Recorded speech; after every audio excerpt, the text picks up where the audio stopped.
మెదక్ జిల్లా కౌడిపల్లి మండలం వెల్మకన్నె గ్రామంలో ప్రజాపాలనలో దేశ ప్రధాని మోడీ గారి ఫోటో పెట్టాలని నోడల్ ఆఫీసర్ ఎంఆర్ఓ గారిని నిలదీయడం జరిగింది. అయినా ఎంఆర్ఓ మోడీ గారి ఫోటో పెట్టకూడదు, తమకు ఎలాంటి ఇన్స్ట్రక్షన్స్ లేవనడం మరియు తాము కూడా మీ దగ్గర ఎలాంటి అయినా జీవో కాపీ ఉందా అని అడగడం జరిగింది. ఎంఆర్ఓ గారు గతంలో ప్రభుత్వ భూములు కబ్జా అవుతున్నాయని, వెల్మకన్నె గ్రామంలో అని కంప్లీట్ చేస్తే పట్టించుకోకుండా తమకు అవసరం లేనట్టు మాట్లాడడం జరిగిందని, ప్రజాపాలనలో భూముల కబ్జాలు చేసే వారిని అరెస్ట్ చేయాలని ఈ సందర్భంగా కోరడం జరిగింది.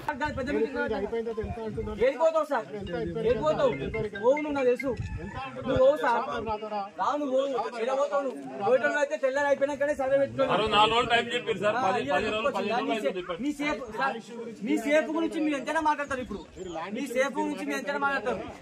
గవర్నమెంట్ ప్రోగ్రామ్ గురించి మీరు ల్యాండ్ ఇష్యూ మాట్లాడతారు. అవును, కరెక్టే. ఇన్స్ట్రక్షన్స్ అవ్వండి. దేశభాని ఫోటో పెట్టమని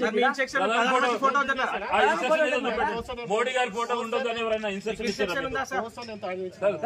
మోడీ గారి ఫోటో ఉండొద్దని ఏదైనా ఇన్స్ట్రక్షన్ ఉందా మీ దగ్గర? 5 లక్షల రూపాయల 3 లక్షల సెంట్రల్ ఫండ్ లేదా? మీరు మాట్లాడండి. మీరు ఒక స్థానిక సర్పంచ్ అండి. ఫస్ట్ గవర్నమెంట్ నేను ఆబ్జెక్షన్ చేస్తుంది మాత్రం ఆ విషయమే సార్. ఫ్లెక్సీ విషయం వీళ్ళు ఆబ్జెక్షన్ చేస్తారు, నేను వాళ్ళ మీద కాంప్లైంట్ చేశాం. ఇప్పటికీ రెవెన్యూ వాళ్ళు నిమ్మకు నీరెత్తినట్టు వ్యవహరించడం ద్వారా మేము ఈరోజు గ్రామ సభను అడ్డుకున్నాం. అయితే అలాంటి విషయంలో మేము అఫీషియల్ గా మేము సామరస్యంగానే అడుగుతుంటే ఇక్కడ ఉన్న స్థానిక ఎంఆర్ఓ గారు స్వెటర్ ఇప్పి దాదాలాగా మా మీదకి కొట్టనీకి వస్తున్నాడు.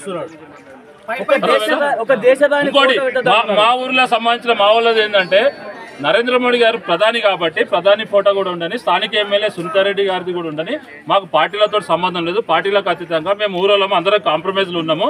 కాబట్టి అక్కడ టీఆర్ఎస్ వాళ్ళు కానీ, కాంగ్రెస్ వాళ్ళు కానీ, బీజేపీ వాళ్ళు కానీ వెల్మకల్లో మేము సామరస్యంగా ఉండగా ఎంఆర్ఓ గారికి ఎందుకు ఇబ్బందో నాకు అర్థమవుతలేదు. పైన ఫ్లెక్సీలో అక్కడ ఏదైతే అఫీషియల్గా వాళ్ళు అంటున్నారో ఆ ఫ్లెక్సీతో పాటే స్థానిక ఎమ్మెల్యే సునీతారెడ్డి గారి ఫోటో మేము పర్సనల్గా కొట్టించాము. అదేవిధంగా ప్రధాని నరేంద్ర మోడీ గారు ఏదైతే 5 లక్షల స్కీమ్ ఉందో అందులో 3 లక్షల రూపాయలు కేంద్ర నిధులే కావాలంటే ఎంఆర్ఓ. మరిన్ని అప్డేట్స్ కోసం మా ఛానల్ ని సబ్స్క్రైబ్ చేయండి.